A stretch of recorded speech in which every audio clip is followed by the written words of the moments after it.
भूगोल, भूगोल का जनक कौन है? हिकेटियस। वही बोला जाए व्यवस्थित भूगोल का जनक कौन है? इरेटोस्थनीस।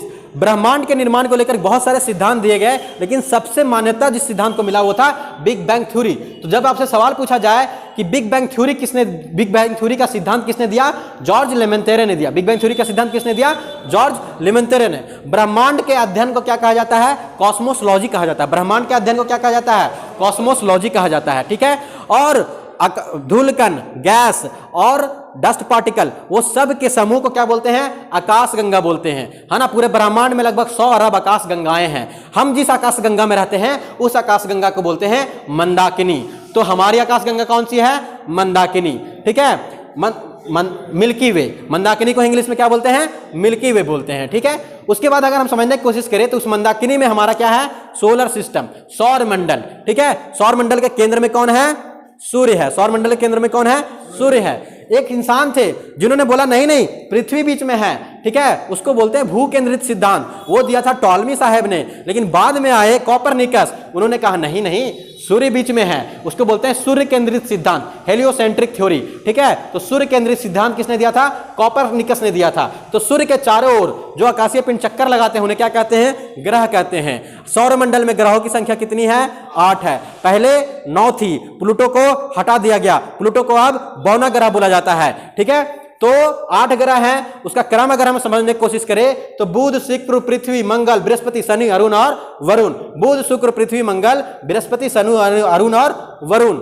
आपसे पूछा जाए सबसे छोटा ग्रह कौन सा है? बुध है। सबसे बड़ा ग्रह कौन सा है? बृहस्पति है। कौन से वो ग्रह हैं जिसके कोई उपग्रह नहीं है? बुध और शुक्र। उपग्रह किसे कहते हैं? ग्रह के चारों तरफ जो आकाशीय पिंड चक्कर लगाते हैं उसे हम उपग्रह कहते हैं। तो बुध और शुक्र के पास कोई भी उपग्रह नहीं है। सबसे कम परिक्रमण काल किसका है? बुध का है। 88 दिन में सिर्फ पूरा, मतलब एक साल वहां का 88 दिन का होता है। जैसे हमारे यहाँ 365 दिन 6 घंटे का होता है, वैसे ही बुध का परिक्रमण काल कितना है? मतलब परिक्रमण काल किसको बोलते हैं? सूर्य के चक्कर लगाने में जो समय लगता है उसको परिक्रमण काल बोलते हैं, और अपने अक्ष को पूरा करने में जो समय लगता है उसे घूर्णन काल बोलते हैं। तो परिक्रमण काल सबसे कम बुध का है। सबसे कम घूर्णन काल किसका है? बृहस्पति का है। सबसे कम घूर्णन काल किसका है? बृहस्पति का है। ठीक है। तो बुध सबसे छोटा ग्रह, बुध सबसे नजदीक का ग्रह है। बुध सबसे छोटा ग्रह कौन सा? बुध। सबसे नजदीक का ग्रह कौन? बुध। ठीक है। समझ में आ रहा है? बुध के पास कोई उपग्रह नहीं है। बुध के दिन और रात के ताप के बीच बहुत ज्यादा अंतर होता है, तो सबसे अधिक तापांतर किसमें? बुध ग्रह में। ठीक है। उसके बाद हम आ जाते हैं शुक्र ग्रह की ओर। शुक्र ग्रह के पास भी कोई उपग्रह नहीं है। शुक्र ग्रह को जो है वो पृथ्वी की भगनी ग्रह बोला जाता है, सिस्टर ऑफ प्लैनेट। मतलब पृथ्वी की भगनी बोला जाता है, बहन। पृथ्वी की बहन किसे बोला जाता है? सूर्य ग्रह को बोला जाता है ना, सिस्टर ऑफ अर्थ। क्योंकि उसका आकार जो है वो किसके समान है? पृथ्वी के समान है। ठीक है। आकार में पृथ्वी के समान है, इसलिए शुक्र को भगनी ग्रह भी कहा जाता है, बहन भी कहा जाता है। ठीक है। समझ में आ रहा बात को? उसके बाद हम समझे तो शुक्र जो है उसे सांझ का तारा और भोर का तारा भी कहते हैं। ठीक है। Evening star and morning star भी कहते हैं, क्योंकि वो शाम और सुबह को हमें दिखाई देता है, इसलिए शुक्र को सांझ का तारा और भोर का तारा भी कहा जाता है। अब आ जाते हैं हम पृथ्वी। पृथ्वी का एकमात्र उपग्रह कौन सा है? चंद्रमा। पृथ्वी का एकमात्र उपग्रह क्या है? चंद्रमा। ठीक है। ऐसे वो प्राकृतिक उपग्रह है, लेकिन कृत्रिम उपग्रह तो हम लोग हर साल कई सारे भेजते हैं, है ना। तो पृथ्वी का एकमात्र प्राकृतिक उपग्रह कौन सा है? चंद्रमा। ठीक है।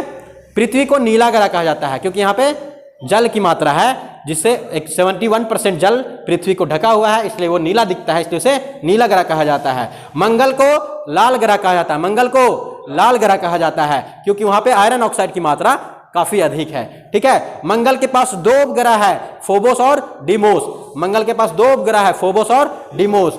उसके बाद हम समझने की कोशिश, बृहस्पति ग्रह जो है सबसे बड़ा ग्रह हो गया बृहस्पति।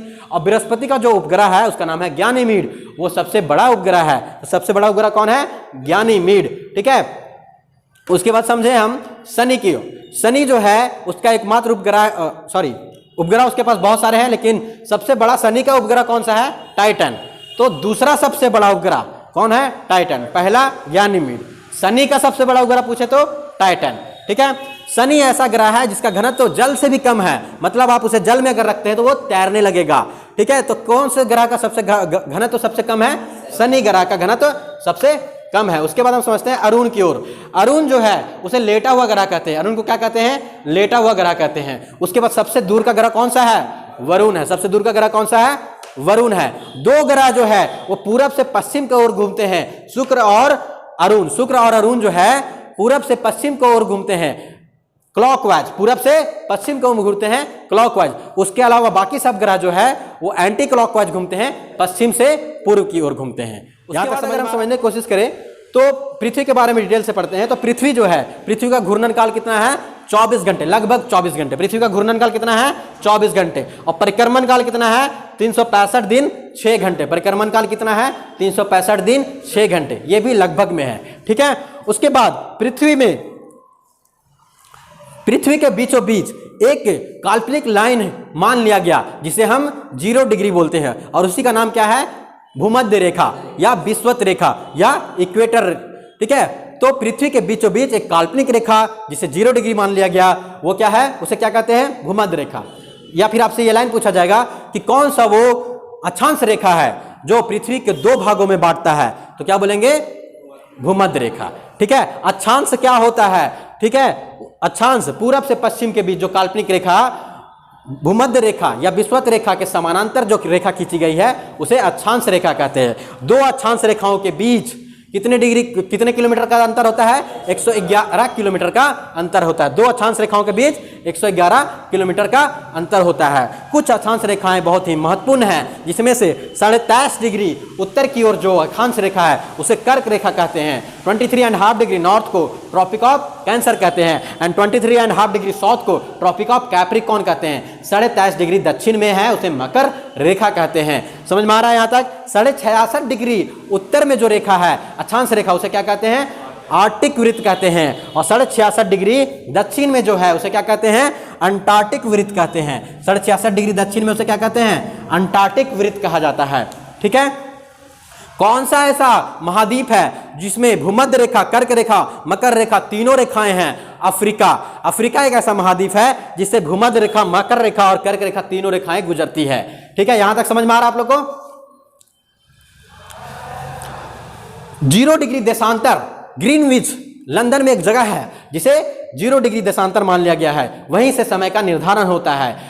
तो 0 डिग्री देशांतर रेखा कहाँ माना गया है? ग्रीनविच। ग्रीनविच कहाँ पे स्थित है? लंदन में। वहां से हमारे यहाँ की दूरी, समय का अंतर जो है वो 5.5 घंटा का होता है, क्योंकि हमारे यहाँ का जो मानक समय है उसे किसे माना गया है? 82.5 डिग्री पूर्वी देशांतर को भारत का मानक समय मान लिया गया है, जो मिर्जापुर में स्थित है या फिर नैनी में, दोनों में से एक ऑप्शन आपसे देना है, ठीक है। तो सूर्य और पृथ्वी के बीच जब चंद्रमा आ जाता है तो हम कहते हैं कि सूर्य ग्रहण लग गया। और सूर्य ग्रहण हमेशा अमावस्या को लगता है, और सूर्य और चंद्रमा के बीच जब पृथ्वी आ जाती है तो हम कहते हैं चंद्र ग्रहण लग गया। और चंद्र ग्रहण हमेशा पूर्णिमा को होता है।